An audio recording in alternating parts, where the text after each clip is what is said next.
Hi, with Julian on Brown and goodbye to Queen of our Hearts, Gladys Berejiklian, the state leader of New South Wales, where Sydney is. I did a piece, I've done a few on Gladys, about how worshipped she is. Like earlier in the year when the Sydney Morning Herald did this obsequious cover with her, the woman who saved Australia, while saying that she deserved all of the plaudits that Jacinda had, has now resigned due to corruption scandals. I must admit I did have a bit of a chuckle. I think that I had to turn off social media for about a week because I would have been barred from said social media had I been commenting on the unbelievably fawning coverage of Gladys Berejiklian's departure. Oh my God, I did a piece last year about how bad the news media is in Australia and the wall-to-wall wailing and fawning over Gladys when she quit unexpectedly last week was quite too much to bear, to be honest. Dan Andrews got worse press that week, the Labour leader for Victoria, than Gladys, despite not resigning for corruption or even being accused of it. He actually had more negative articles about him than she did. And there's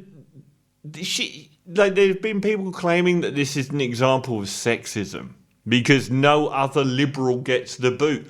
They're right, no other Liberal gets the boot. It virtually never happens. That's one of the things we're complaining about. But sexism? Every single Labour male that would be accused of a quarter of what she's accused of would have lost their job on day one. She stayed there for a year after the most insane, scandalous revelations about her secret lover, and who is charged with very serious multi-million-dollar corruption offences. She kept her job for a year. How is this sexism? We finally got one of them. I felt like the Obama moment where the guy comes on. We got her. We got one of them. That's something. If she has resigned a year after that was all made public about her seedy little text messaging and phone calls that were revealed in court where she basically said, I don't want to know about your massive corruption. Please don't tell me. And she kept not only her job, but her sainthood with the press. Now, if she's quit now, after a year, imagine what's coming. If it wasn't enough to make her quit last year, imagine what's coming. Of course, given that New South Wales has been in lockdown for 4 months and is just coming out, and wait until you hear my vaccine story, it is possible that the lying Liberals are not telling the full truth about the picture of what's coming, and maybe she wants out of the whole deal. But I'm not so sure. I mean, many Liberals seem to view this time in government like somebody doing charity work. I'm sure that Mike Baird was counting on the wall how much money per day he was losing not being in a $2 million a year private sector job, and then he just couldn't take it anymore and he ran. Gladys seemed a bit more of a politician.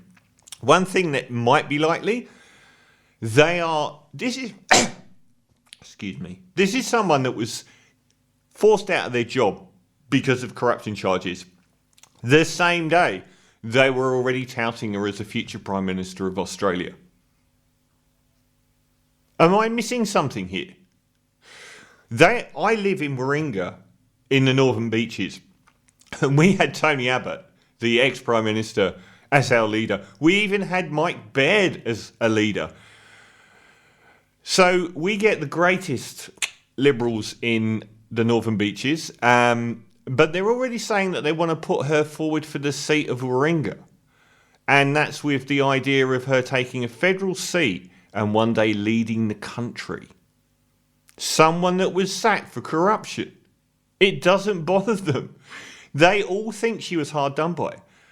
Well, I did a piece about her spending $252 million of taxpayers' money, admittedly pork barrelling, i.e. using taxpayers' money to curry favour with the voters, admitting it, shredding all the paperwork about it, that wasn't enough. In the end, it was the scandalous boyfriend that took her down, but only after a year. So it's amazing that we already have cleaned her Holy Spirit within a few hours of her quitting, and the wailing and gnashing from our politics. Like, one of the most disgusting things about this country needs a federal ICAC. This is a corruption body that took down Gladys. And it has been doing an amazing job of outing these corrupt politicians. Now, people like Vale, who seems to be turning into Joe Hildebrand with every waking moment from the project, are using it to bash the concept of the ICAC about how it's taking down good politicians. Just don't be corrupt. Is that too much to ask from you? These are the Labour politicians found corrupt in the past decade by the ICAC since it was established in 1988. Joe Tripoldi, Ian MacDonald, Eric Roosendahl, Tony Kelly and Eddie Obeid. 5 people. These are the Liberals that have been taken down. 3 leaders, Gladys Berejiklian, Barry O'Farrell and Nick Greenier.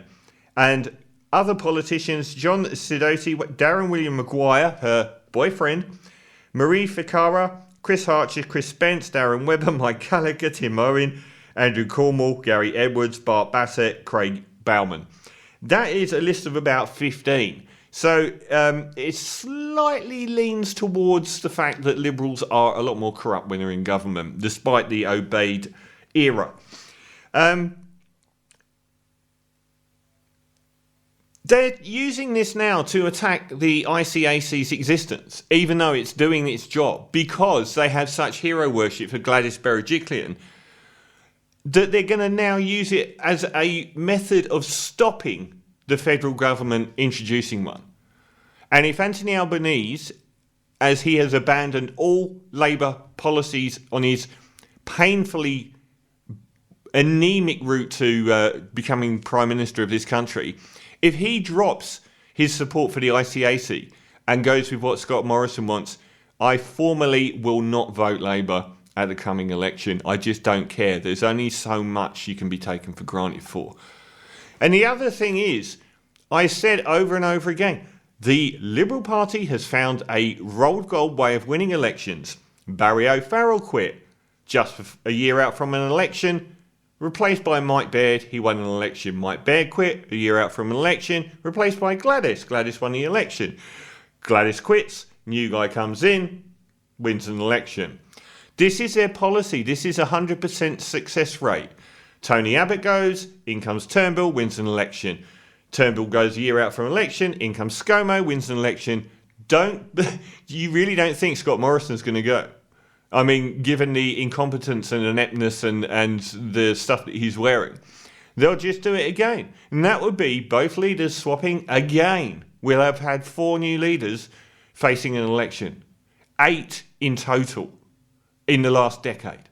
And they've won every time. Because the people are just, I don't know what to call them. But let's not cry for St. Gladys. Let's just not be so corrupt.